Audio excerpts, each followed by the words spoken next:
una nueva edición de Futuros y Opciones. Hoy con mucho centro en la República Argentina, época de tomar decisiones y queremos ayudarnos finalmente a tomar estas decisiones que hay que hacer con el dinero hoy, qué oportunidades vemos, pero hay que hablar un poquito del mundo. Yo últimamente no lo estoy siguiendo, el exceso de información peor es que me parece que es mucho peor que la falta de información. Así que Rubén, primero te saludo y te dejo esa parte a vos, la parte de Europa. Cómo no, muy buenas noches.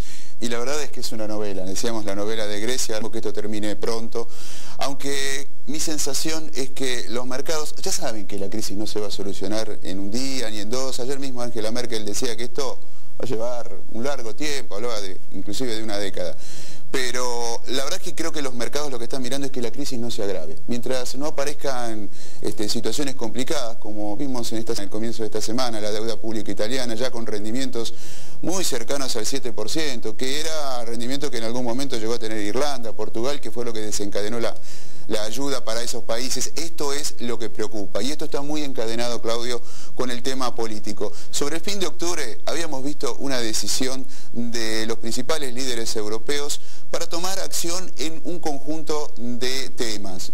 Ahora bien, el tema es cuando uno tiene que empezar a desarrollar estos ítems, que recordemos, algunos hablaban de la quita voluntaria de alrededor del 50% para la deuda de Grecia, pero resulta de que no hay un consenso, todos los temas tienen una traba, es decir, los acreedores, en este tema puntual, la quita del 50%, no estaban todos de acuerdo que fuera voluntaria, algunos preferían que fuera obligatoria, y uno dice, ¿y por qué? Bueno, porque después puede venir todo un proceso, un tema judicial, los reclamos.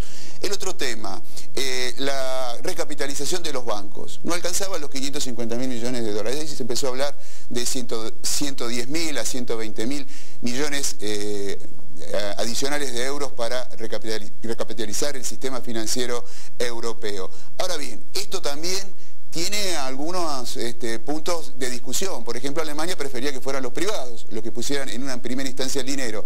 Y esto tenía problemas sobre el crédito. Si los banqueros utilizaban para recapitalizar parte de sus fondos, de sus activos, se complicaba el tema del crédito y esto repercute sobre la economía. Hoy mismo los ministros de finanzas de la eurozona se estuvieron reuniendo para tratar medidas que permitan apuntalar a los bancos. El tema del Fondo de Estabilidad Europea, aquí también hay disidencias. Ahí se hablaba de utilizar algunos países europeos que iban a aportar fondos, que bueno, algunos empezaron a correr ya, usted lo habrá leído en los medios, pero hay otros que sí contemplaban este apoyo a este Fondo de Estabilización del Euro, pero en forma indirecta, aportando al Fondo Monetario Internacional. Y el Fondo Monetario Internacional puede ayudar directamente a los países. Entonces, como ves, Claudio, no hay un tema que tenga una solución muy rápida, sino que son temas que van a demandar tiempo. Te voy a meter en otro debate entonces, bastante interesante. Te escuchaba con bastante atención. Lo primero que digo es, menos mal que no leí mucho de Europa esta semana. En principio porque, bueno, lo aclaraste vos. Y segundo, no sé si hay mucho en el fondo. Obviamente es un tema político, como decimos siempre, para hacer el ajuste.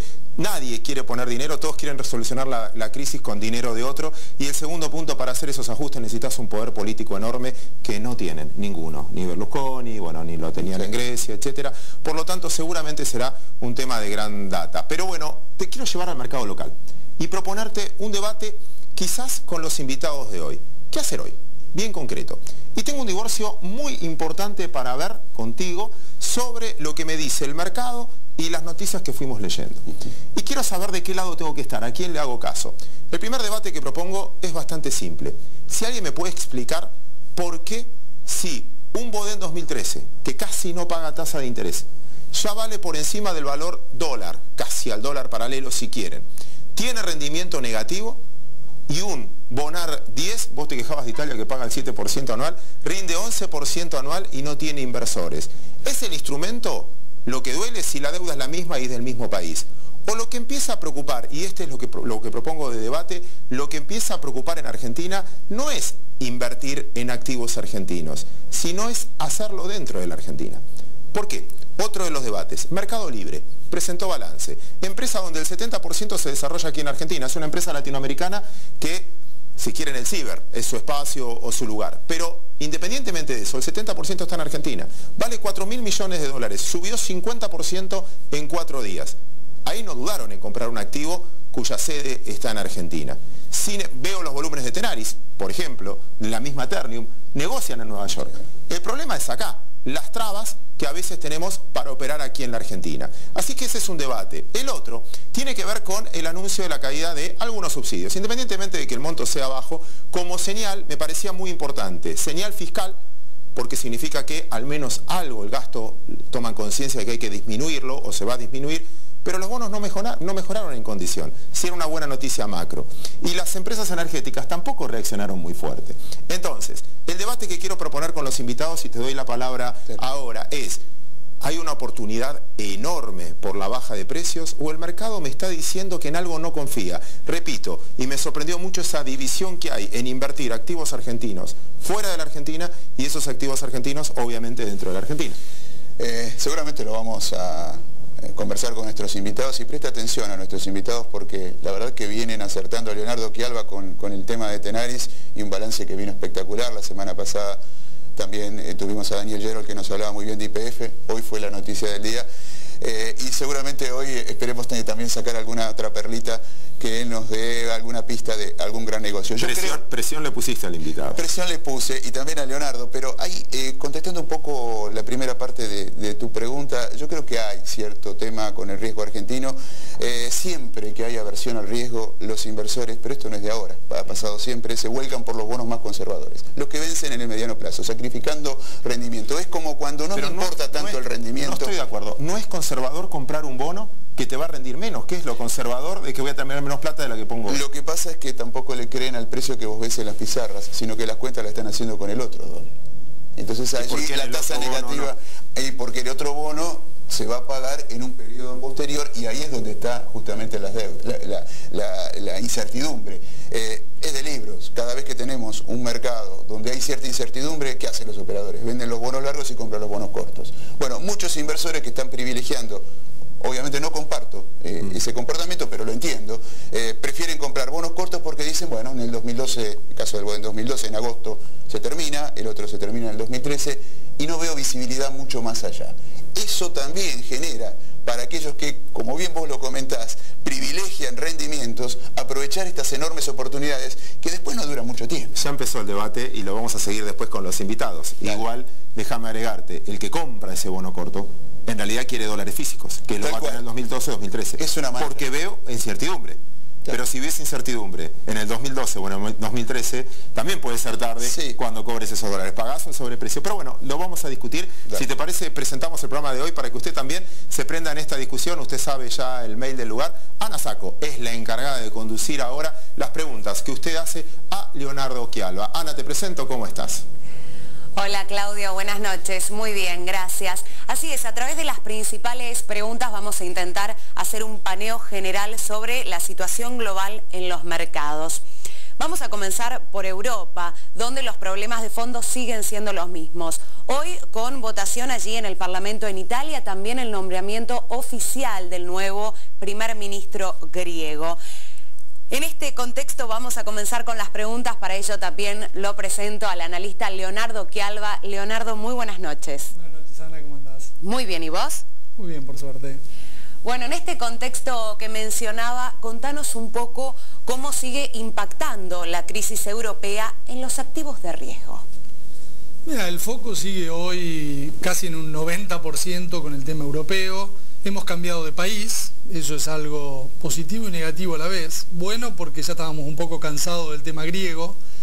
La crisis griega básicamente se solucionó al poner un gobierno de tecnócratas.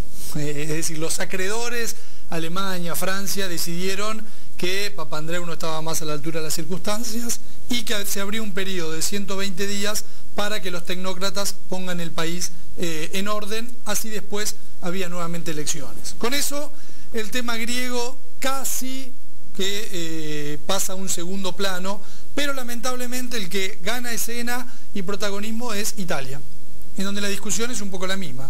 Berlusconi no está a la altura de las circunstancias, así que hay que cambiar a Berlusconi.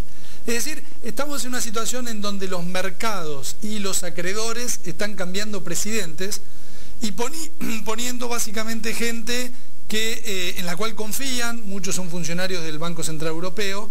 ¿Para qué? Para que básicamente reencauce el país, los inversores vuelvan a creer, vuelvan a depositar su confianza y los bonos de Italia básicamente dejen de rendir casi 7% y los inversores crean que la autoridad que está a cargo del país tiene la capacidad de llevar adelante los ajustes necesarios para que la deuda sea repagada en el tiempo.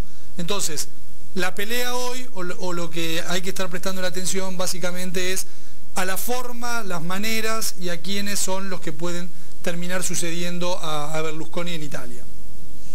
Muy bien, Leo. Y las siguientes consultas ya en el plano local con dos preguntas que se refieren a temas bien actuales. La primera tiene que ver con los balances de las empresas. Contanos cómo comenzaron los resultados del tercer trimestre aquí en el plano local.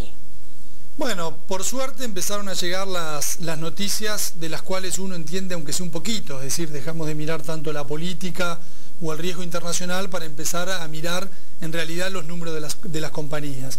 Y en ese sentido, como decía Rubén, hemos visto muy buenos balances. En términos generales, quedó de manifiesto el divorcio que hay entre el precio de las acciones y los negocios de estas compañías. Tal vez los casos más resonantes fueron justamente el de Tenaris, un papel, como decíamos en la salida de la semana pasada, que tiene muy buenos fundamentos por su industria, que había sido exageradamente golpeado y que claramente es un papel que todavía tiene muchísimo terreno para recorrer y seguramente lo va a hacer en el mediano plazo. Empresas más vinculadas con la economía local, de caso Telecom, otro muy buen balance que viene reflejando capacidad de pasar a precio la inflación y además con un nivel de dividendo realmente muy atractivo. Es el papel de telefonía más barato de toda Latinoamérica, para que nos demos una idea del valor que hay en esa acción, que en parte está golpeada por el riesgo argentino. Y empezaron a salir los balances de los bancos, que están en el run por estos días. El primero fue Banco Macro, de nuevo también con un balance realmente muy bueno. Bien, y por último es este tema que sigue generando polémica. Un poco el martes pasado vos explicabas el porqué de las medidas que toma el gobierno para limitar la compra de dólares. Contanos cómo sigue este asunto. Mira, el asunto sigue bastante complicado. Básicamente, si hay algo que un economista o un inversor no quiere hablar o no quiere escuchar, es de dos temas. Uno es de política y el segundo es de sentimientos, ¿no? Hay muchos economistas que han empezado a estudiar el comportamiento de los sentimientos en la inversión. Y con el tema del dólar, justamente en Argentina, son esas dos cosas las que están operando o incidiendo en el corto plazo. Es decir, que en Argentina casi nadie habla de que la Argentina es un país que no debe plata, de que el sistema financiero está muy sólido y de otras fortalezas que tiene hoy por hoy nuestra economía. La gente se remonta al 2001 y muchos repiten y dicen, ¿puede llegar a pasar lo mismo del 2001? No tiene nada que ver la situación de la Argentina hoy y la situación del sistema financiero con el 2001. Entonces, ¿de qué estamos hablando? Estamos hablando de política y de psicología. Entonces, y cuando hablamos de política y psicología juntos, peor aún. Entonces, la política se metió en el mercado, disparó la psicología, la gente sale corriendo a comprar dólares, los políticos no saben muy bien qué hacer. Entonces, estamos en una situación donde hay que revertir esta dinámica negativa, porque los fundamentos no lo avalan, no lo justifican. Argentina no debería estar sufriendo este proceso de dolarización de carteras. En un extremo, si toda la gente va a los bancos a sacar los depósitos y sale corriendo a comprar dólares, no resiste ningún país del mundo, porque el sistema financiero está armado para que eso no suceda. Entonces, creo que hay que hacer un borrón y cuenta nueva. Creo que la política tiene que tratar de empezar a mandar señales, muchas de las cuales estaba hablando justamente Claudio, para tratar de calmar, de llevar calma, de bajar la psicología y que de nuevo los inversores empiecen a mirar en los fundamentos.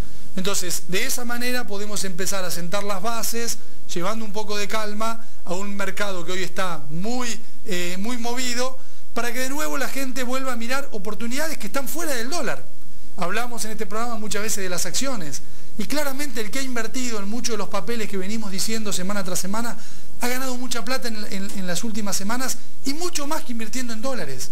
Entonces, tenemos que, con la política y con la psicología, tratar de dejarlo atrás a eso para ponernos de nuevo a hablar de los fundamentos, porque realmente hay muchísimas mejores oportunidades en el lado de la economía real que en la vieja tradición de comprar dólares. Muy bien, Leonardo, realmente fuiste muy claro con tu explicación, seguramente sirva para erradicar el temor en unos tantos y abrir la perspectiva, como vos decías, de invertir en acciones, ver el programa y escuchar las recomendaciones y los consejos de los analistas. Leonardo Quialba de Delfos Investment, muchísimas gracias. Buenas noches y gracias, Ana. Nosotros hacemos una muy breve pausa y ya seguimos con Futuros y Opciones.